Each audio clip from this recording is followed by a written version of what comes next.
그러므로입니까? 네? 그러나가 맞죠.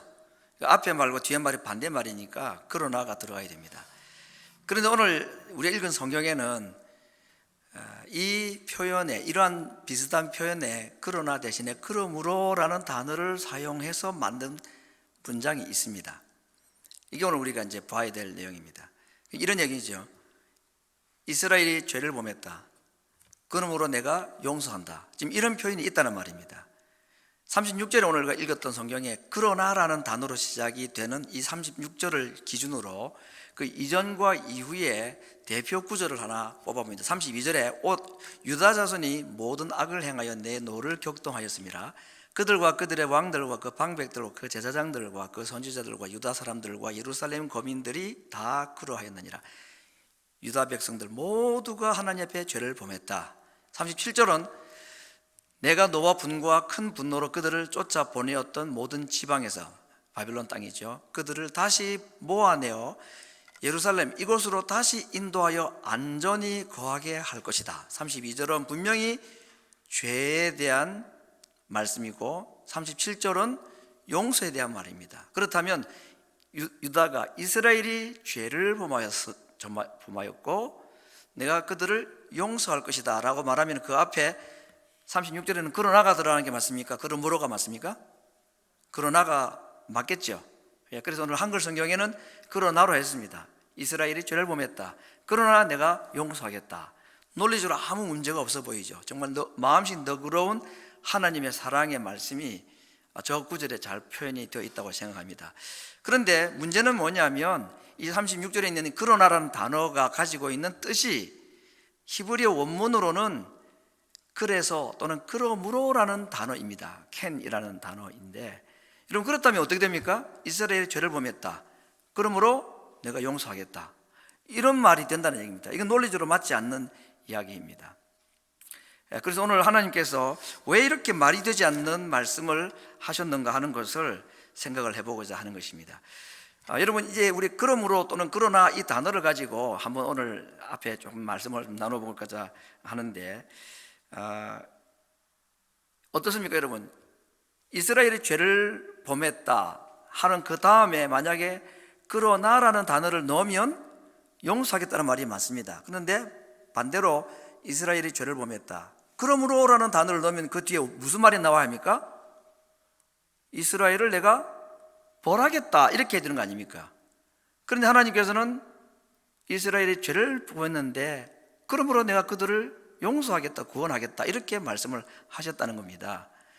이건 사실은 말이 되지 않는 것인데, 여러분 세 가지 문장을 한번 보겠습니다. 이 셋 중에 어느 것이 가장 정확한 표현입니까? 보겠습니다. 너희는 많은 죄를 지었다. 그러나 내가 너희를 구원하겠다. 이거 말이 되지요? 두 번째, 너희는 많은 죄를 지었다. 그러므로 내가 너희를 벌하겠다. 이것도 말이 되지요? 그런데 하나님께서 오늘 사용하시는 문장은 뭐냐? 너희가 많은 죄를 범했다. 그러므로 내가 너희를 구원하겠다, 용서하겠다. 이런 표현을 썼다 하는 것입니다. 이것은 여러분 사실 가능하지가 않습니다. 이건 말이 되지 않는, 논리적으로도 맞지 않고 하나님의 속성하고도 맞지 않습니다. 하나님은 사랑이 많은 분이긴 하지만 죄를 아무 대가도 없이 그냥 용서해 주시는 분이 아니십니다. 하나님의 법칙이라는 게 있고 하나님 스스로 속일 수 없는 그 속성, 성품이라는 게 있습니다.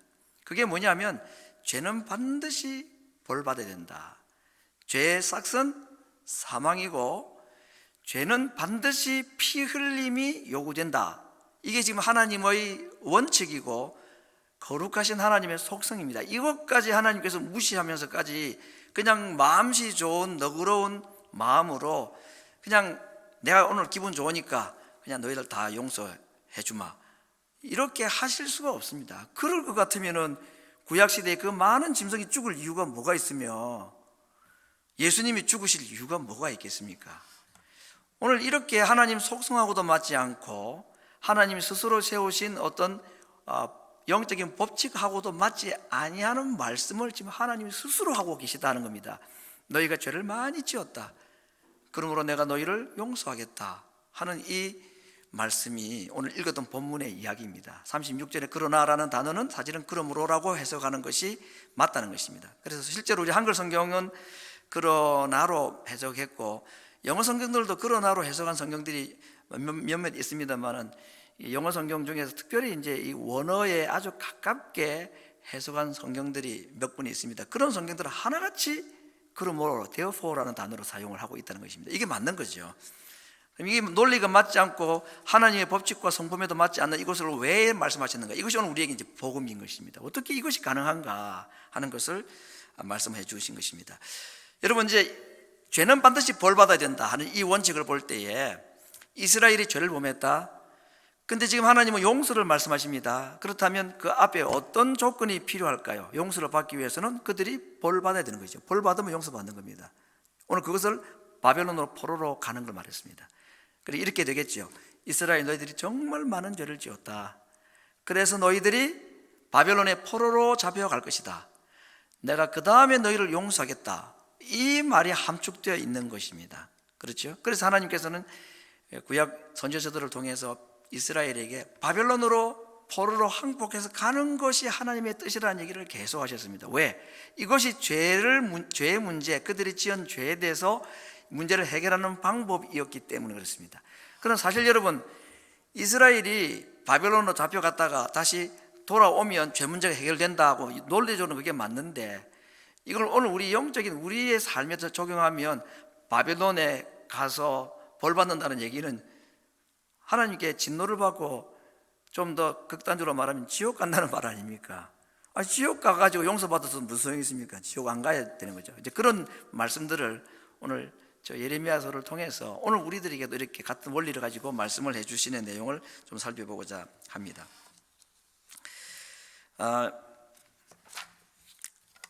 하나님께서 인간들의 죄를 어떻게 다루시는가? 우리 마음으로는 참 그냥 눈 감고 용서해 주시면 좋겠지만 그것이 안 된다고 그랬습니다. 반드시 대가를 지불해야 된다. 그러므로 오늘 저 말씀, 너희가 많은 죄를 지었다. 그러므로 너희는 벌 받아야 된다고 마땅히 해야 될 말씀을 오히려 용서와 구원으로 말씀하시고, 그래서 이것이 구원의 약속이 될 수 있었던 것은 한 가지 조건이 성립이 되면 가능하다는 것입니다. 그것이 무엇이냐면 예수님이 우리를 위해서 대신 벌을 받아주시면, 이 말이죠. 너희가 포로로 잡혀가면 너희 죄에 대한 값은 내가 갚은 것으로 하겠다. 이걸 오늘 우리에게 말하면은 우리가 죄를 지었는데 용서를 받기 위해서는 이 그러므로라는 단어가 성립되기 위해서는 누군가가 하나님의 법칙에 의해서 죄에 대한 형벌을 받아야만 되는 것입니다. 근데 그걸 예수님이 해 주셨다는 겁니다. 그래서 오늘 예레미야 32장 36절에 있는 이 말씀을 오늘 우리 신약에 살고 있는 성도들에게 표현하면 이렇게 되는 것입니다. 너희가 많은 죄를 지었다. 그런데 내 아들 예수가 너희를 위해서 너희가 받을 죄의 형벌을 대신 받아 주었다. 그러므로 이제 그리스도 예수 안에 있는 자에게는 결코 정죄함이 없다. 오늘 이 말씀이 되는 것입니다. 예레미야 32장 36절 전후에 있는 말씀은 로마서 8장 1절 2절로 말씀으로 딱 요약이 되는 것입니다. 여러분, 단어 하나입니다. 그러므로 별거 차이가 없는 것처럼 보이지만 우리 구원과 관련해서 이 두 단어는 굉장히 큰 차이가 있습니다. 어떻게 우리에게 논리를 거스를 수 있는 그러나가 마땅한 표현임에도 불구하고 그러므로라는 단어로 우리의 구원을 말씀하실 수 있었던가? 그것은 이 예수님의 대속의 희생, 죽음, 죄의 대가로 받을 인간의 형벌을 대신 받아주신 예수님의 희생이 있었기 때문에 저 붉은 글씨 그러므로가 우리에게 해당이 될 수 있었다 하는 것입니다. 이것이 오늘 예레미야를 통해서 하신 이스라엘에게 하신 말씀이고, 예레미야를 통해서 오늘 신약시대에 살고 있는 우리들에게 주시는 약속인 것입니다. 이것이 가능한 것은 바로 예수님 때문이다. 그래서 오늘 제가 이런 말씀에 요약을 합니다. 너희가 수많은 죄를 지었다. 그러므로 내가 너희를 용서하겠다 하는 이 파격적인 말씀이 가능하게 된 것이 바로 예수님의 십자가의 희생 때문이라고 했는데, 이 하나님의 사랑과 용서가 가능하게 하기 위해서 예수님이 대신 징계와 형벌을 받아 주셨다고 말씀하고 있습니다. 여러분, 징벌과 용서, 또 사랑과 공의, 이 두 가지는 함께 존재를 못하는 겁니다. 하나님의 성품에서 비춰보면은 징벌과 용서, 이 두 가지가 동시에 존재를 할 수 없습니다. 둘 중에 하나를 택할 수밖에 없습니다. 하나님의 사랑과 하나님의 용서, 이 두 가지가 하나님의 사랑과 하나님의 공의, 이 두 가지가 동시에 우리에게 적용될 수는 없습니다. 이 둘 중에 하나가 돼야 되는데, 하나님께서는 징벌 대신에 용서, 또 공의의 심판 대신에 사랑을 우리에게 베풀어 주시기 위해서 중간에 예수님께서 딱 자기의 십자가로 이것을 바꾸어 주신 것입니다. 그래서 징계가 용서로, 공의의 심판이 사랑의 구원으로 가능하게 하신 것이 예수님의 사랑이고 예수님의 희생이다 하는 것입니다. 우리가 오늘 주일을 그냥 일요일이라고 말하지 않고 주일이라고 부릅니다. 그 말은 주님의 날이라, 그 말 아닙니까? 이 주님의 날이라는 것에 주라는 것은 하나님을 생각할 수도 있겠지만 사실 정확하게는 누구를 지칭하는 표현입니까? 예수님을 표현하는 것입니다. 이 날은 주님이 주인공이신 날, 이 날이 존재하는 이유는 예수님 때문에 가능한 날, 그 말입니다. 어떻게 썬데이, 일요일이 주님의 날이 될 수 있었던가? 바로 이 일을 가능케 하기 위해서 예수님이 죽으시고 부활하신 날이기 때문에 그렇습니다. 그래서 우리는 이 주일이라는 글자 자체, 주일을 함께 예배 드릴 수 있다는 이 자체가 오늘 예레미야 32장이나 로마서 8장에 있는 이 파격적인 하나님의 혜택을, 사랑의 혜택을 받게 해준 우리의 신앙 고백적인 날이고, 우리의 신앙 고백적인 시간이 이 예배 시간이라 하는 것입니다.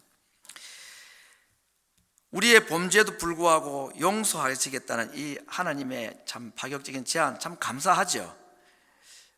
그런데 더 놀라운 것은 너희가 죄를 범했다, 그러나 어떤 일 때문에 내가 너희를 용서하겠다, 이 약속이 이것으로만 끝나지 않고 우리에게 더 파격적인 제안들이 더 부수적으로 추가가 되어 있다 하는 것입니다. 여러분, 바벨론에서 이스라엘 백성들이 돌아오면, 가나안 다시 바벨론에서 예루살렘으로 돌아오면 이스라엘 백성들 죄 안 지었을까요? 거기서 호되게 한번 혼이 나가지고 다시는 이제 우상 숭배하지 말고 다시는 죄를 짓지 말아야지, 그렇게 하고 그 다음부터는 하나님 백성으로 잘 살았을 것 같습니까? 아니죠. 인간은 그렇게 되지 못합니다. 우리 역시 마찬가지입니다. 정말 예수님의 십자가의 은혜로 구원을 받았다고 하는데, 그렇게 구원의 은혜를 깨닫고 난 뒤에 우리가 죄를 범하지 않습니까? 그러지 않죠. 우리 속에 역시 두 가지 마음이 있습니다. 이스라엘은 또 돌아와서 또 죄를 범하게 되어 있습니다. 이게 우리 인생입니다.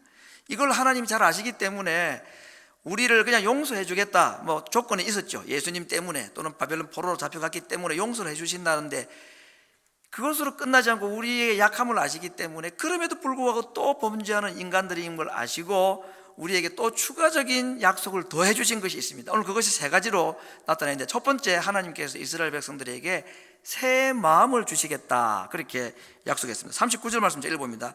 내가 그들에게 한 마음 한 도를 주어. 한 마음 한 도, 이 말은 하나의 마음이라는 말도 되지만, 이 한 마음이라는, 다르게 말하면 또 하나의 마음이라는 말도 됩니다. 에스겔서에서는 이것을 새 마음이라고 표현했습니다. 하나님께서 이스라엘 백성들을 바벨론에서 포로에 다시 예루살렘으로 돌아오게 할 때에 그냥 벌 받은 이스라엘로 돌아오게 하지 않았습니다. 마땅히 받아야 할 대가를 지불하고 벌 받은 이스라엘로 돌아오게 하지 않고 다시 데려오실 때는 그들에게 새 마음을 주셨다 그랬습니다.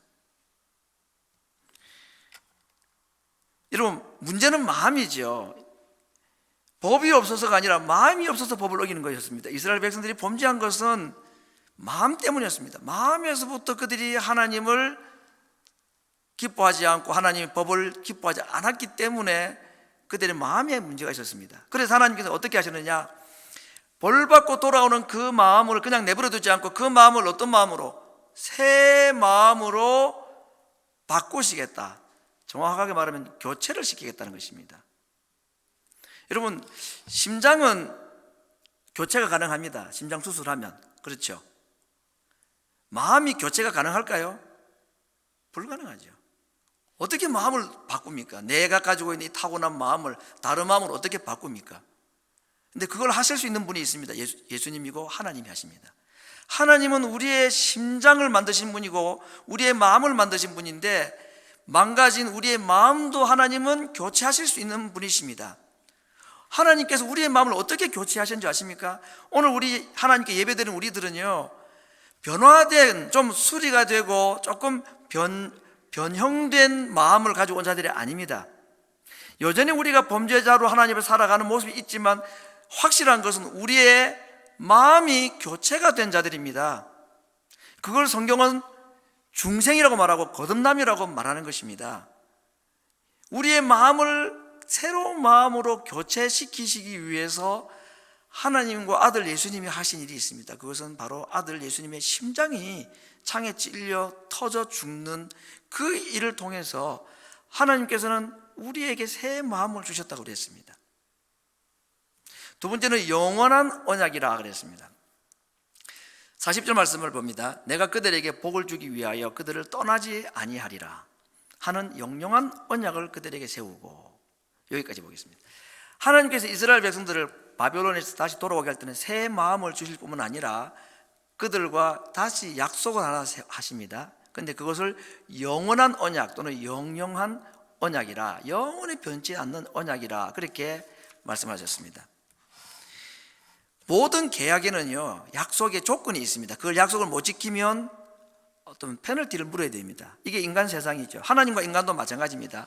하나님과 이스라엘, 하나님과 인간이 약속을 하고 계약을 맺을 때에 뭔가 계약 조건이 있습니다. 지키면 복을 누리지만 지키지 못하면 벌을 받는다. 그 벌이 뭐라고 그랬습니까? 피 흘림, 죽음이라고 그랬습니다. 지옥이라고 했습니다. 그러니 우리가 하나님의 말씀을, 계약을 다 지킬 수가 없기 때문에 그 약속을 지킬 수 있기 위해서 우리에게 새 마음을 주셨고, 그 새 마음을 받고 우리가 은혜 받고 난 뒤에는 또 어떨 때는 참 하나님을 기쁘게 해드리고 신앙생활에 열심을 내기도 하고 참 천국을 기쁨을 누리기도 합니다. 그런데 그것이 땅에 있는 동안에는 여전히 우리 마음속에는 또 다른 죄의 유혹들이 있기 때문에 또 죄에 넘어지기도 하고 하나님에게 근심을 드리기도 하고 이렇게 하는 삶을 살아가지요. 그런데 하나님께서 이제 예수님의 죽으심, 그분의 피로 말미암아 세우신 이 새 언약의 두 번째 특징이 뭐냐면, 다시는 하나님께서 약속을 변개시키시거나 파기하지 않으시고 영원히 지키시겠다 하는 것입니다. 이 영원한 언약이라는 것은 참 우리 인간 인생들, 약한 우리들에게는 얼마나 복된 말씀인지, 정말 복음인지 모르겠습니다. 왜냐하면 우리가 변해도 하나님은 변치 않겠다는 약속이기 때문입니다. 우리가 혹시 하나님을 떠나도 하나님 우리를 떠나지 않겠다는, 오늘 40절 말씀 그랬죠. 내가 그들에게 복을 줘야 되겠는데 그들을 복 주기 위해서는 내가 너희를 떠나지 않아야 된다 그랬습니다. 여러분, 인생은 하나님 떠나고 하나님 인생 떠나면 그 인생은 절대로 복된 인생이 될 수가 없습니다. 하나님이 인간을 그렇게 만들었습니다. 하나님을 떠나서는요, 하나님을 떠나서는 인생은 복을 누릴 수가 없는 겁니다. 이 땅에서도 마찬가지고 다음 세계도 마찬가지입니다. 그런데 하나님 우리를 떠나지 않겠다는 겁니다. 내가 그들을 영영히 떠나지 않겠다. 더더군다나 우리가 하나님을 떠나지 않겠다 그랬습니다. 40절 마지막에 보면은 그들의 마음에 하나님 경외하는 마음, 이 경외하는 마음은 뭐 두려워하는 마음도 되지만 기뻐하며 기쁨으로 두려워하는 것입니다. 정말 공경하는 두려움이지 무서움이 아닙니다. 무서움으로 하나님께 가는 게 아니라 경외하는 마음으로 하나님께 갈 수 있도록, 이게 새 마음입니다. 새 마음을 하나님 주시면 어떤 마음의 반응이 있느냐, 하나님을 즐거워하고 하나님의 법을 좋아하는 마음이 생기게 해준다는 것입니다. 그냥 법을 딱 말씀해 놓고 이대로 살아고 하면 새 마음이 아닌 다음에 어떻게 그 말씀이 다 옳고 좋은 말씀이지만 그대로 살아갑니까? 우리의 죄가 그걸 그렇게 못하게 합니다. 그런데 우리 속에 새 마음을 주시면 하나님의 법이 즐거워지게 하는 것입니다. 목사님 그래도 나 별로 안 즐겁던데 뭐 성경 읽는 거 잠만 오고 귀찮고 힘들고 뭐 설교 말씀 들어도 막 별로고 뭐 새 마음이 무슨 뭐 즐거움을 준다고 기쁨으로 경외하게 한다고 그거 하는 사람이나 하지. 모든 사람에게 주신 허용된 약속이고 복입니다. 그걸 내가 누리느냐 못 누리냐가 사실 우리에게 어느 일정 부분 책임이 있긴 하죠. 어떻게 하면 되겠습니까? 하나님께서 우리에게 새 마음을 주셨다고 했는데 그 새 마음을 우리가 활용하지 못하고 그 새 마음대로 살지 못하고 있으니 이를 어떻게 하면 좋겠습니까? 하나님께서 우리에게 새 마음을 주셨기 때문에 새 마음을 달라고 기도할 필요는 없겠죠. 이미 우리 마음에 주셨다고 그랬습니다. 그럼 어떻게 해야지 우리가 새 마음을 누리며 살아갈 수 있을까? 하나님의 법을 즐거워하고, 그래서 하나님께서 우리가 하나님을 기뻐하고 하나님의 법을 즐거워하고 하나님 말씀대로 살아가는 모습을 보면서 하나님이 정말로 기뻐서 우리에게 어떻게 하신다 그랬죠? 복을 주기를 원한다 그랬습니다. 새 마음이 있으면 그게 가능하다 그랬는데 그걸 누리지 못하고 행동으로 실제로 경험하지 못하면 어떻게 하면 좋을까요? 답.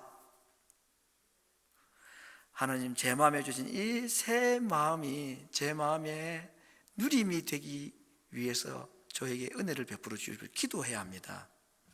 새 마음을 달라고 기도하지는 않아도 됩니다. 그러나 새 마음을 내 마음속에서 경험하고 이 새 마음으로 살아갈 수 있는 마음을 달라고는 하나님께 기도하셔야 됩니다.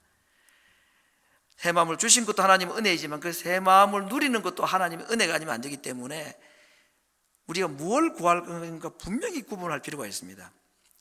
새 마음을 주시옵소서라고는 할 필요가 없습니다. 그러나 새 마음으로 살아갈 수 있게 해달라고는 기도해야 합니다. 그렇게 할 때에 하나님의 말씀이 기뻐지고 즐거워지게 됩니다. 그래서 우리가 하나님의 법을 기뻐하고 즐거워하는 그걸 보면서 하나님께서 기뻐서 우리 가운데 계신 그분이 우리에게 베푸신 이 구원 때문에, 우리에게 베푸신 그 구원을 기뻐하는 우리의 모습 때문에 하나님이 기쁨을 이기려 하지 못하신다 하는 표현입니다. 참 이 표현이 참 좋지 않습니까? 그가 너로 인하여, 하나님이 우리를 인하여서 기쁨을 이기지 못하여 하신다 하는 것. 이것이 가능하도록 하신 분이 예수님의 십자가의 희생 때문에 가능하게 되었다고 하는 것입니다.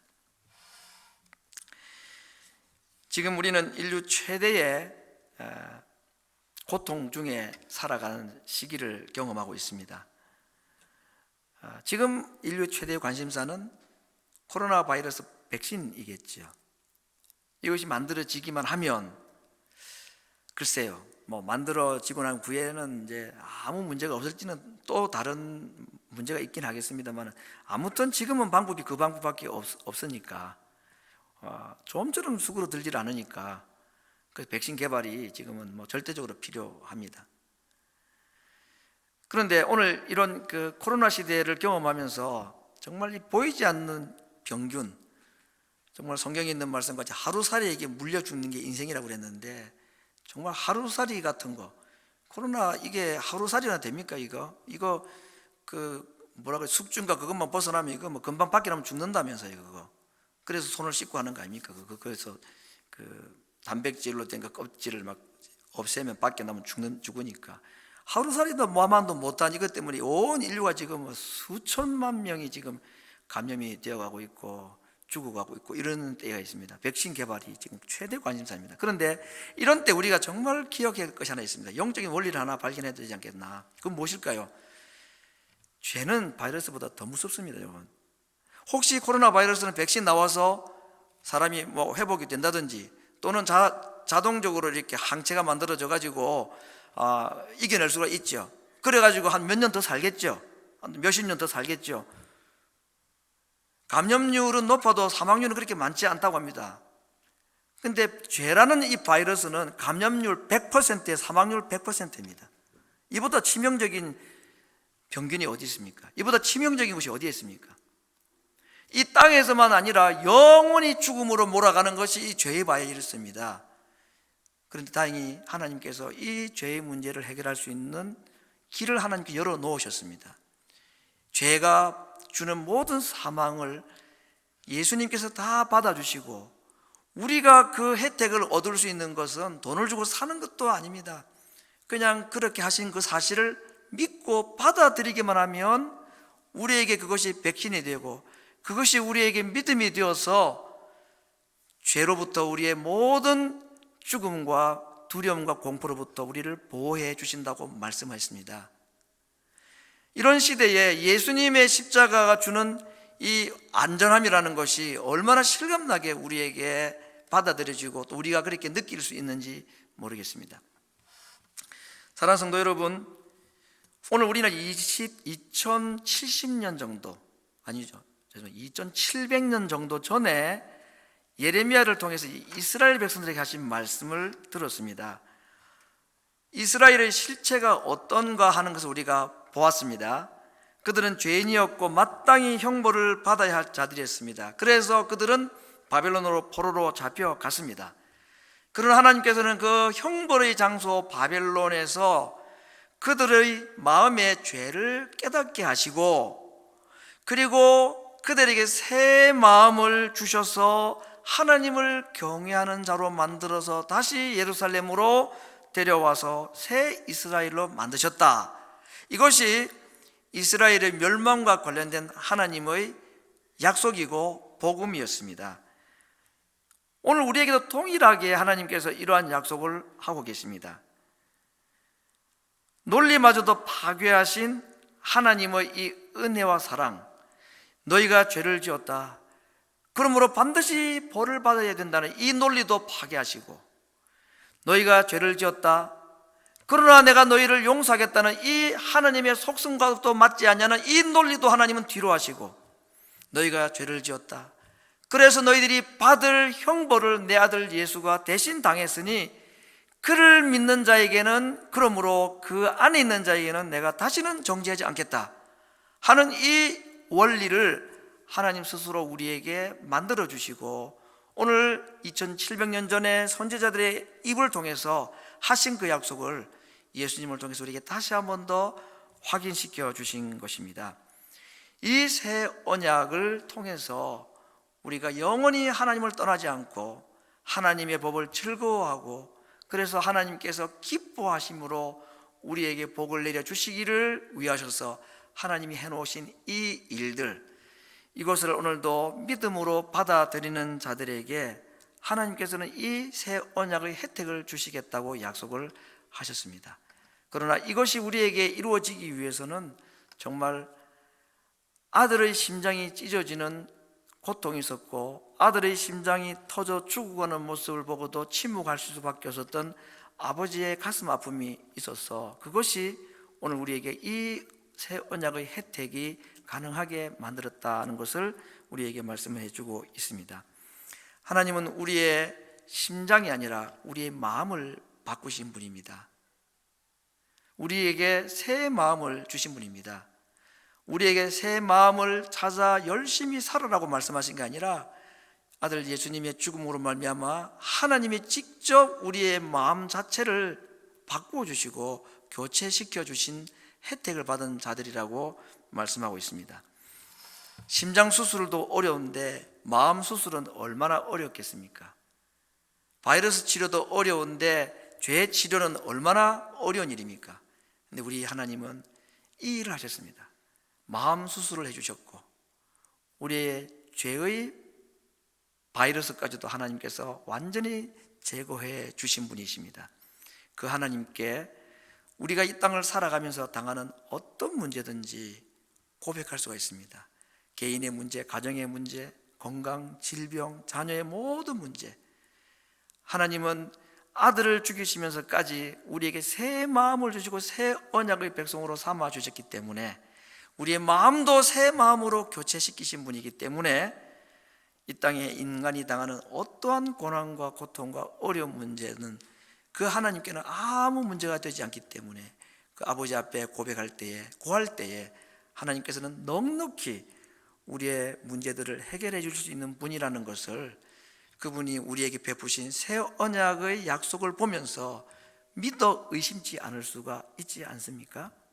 죄의 문제를 해결하신 분이 우리의 문제를 해결하지 못할 문제가 뭐가 있겠습니까? 아들을 죽이시면까지 우리를 새 언약으로 백성으로 불러주신 그 하나님의 사랑이 우리를 그 많은 인간이 당하는 수많은 고통 가운데서 건져주시기에 넉넉하지 않겠습니까?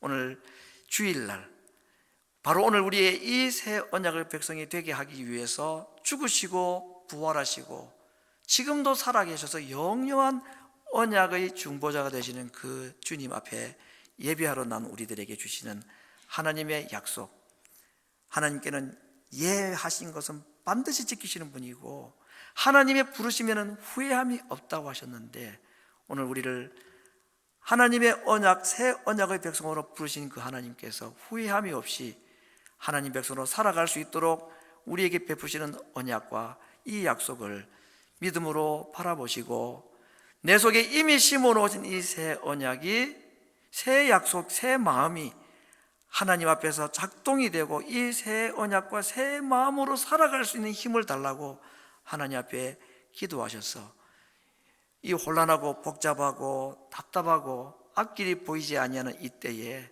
하나님께서 만들어 놓으신 새로운 길을 참 믿음으로 밝음으로 달려가고, 이 고통 가운데서 우리가 하나님을 기뻐하며 찬양하는 모습이 많은 하나님 알지 못하는 자들에게 소개되고 그들에게도 빛이 되고 길이 되어서 그들도 우리와 함께 이 하나님의 언약 백성에 참여하기를 소망하며, 특별히 우리가 가지고 있는 많은 가족들 가운데서 우리 주변에 있는 많은 사람과 우리 가족들을 생각할 때에 하나님이여 저들에게도 새 마음을 주시고 그들도 새 언약 백성 되게 하여 달라고 하나님 앞에 간절하게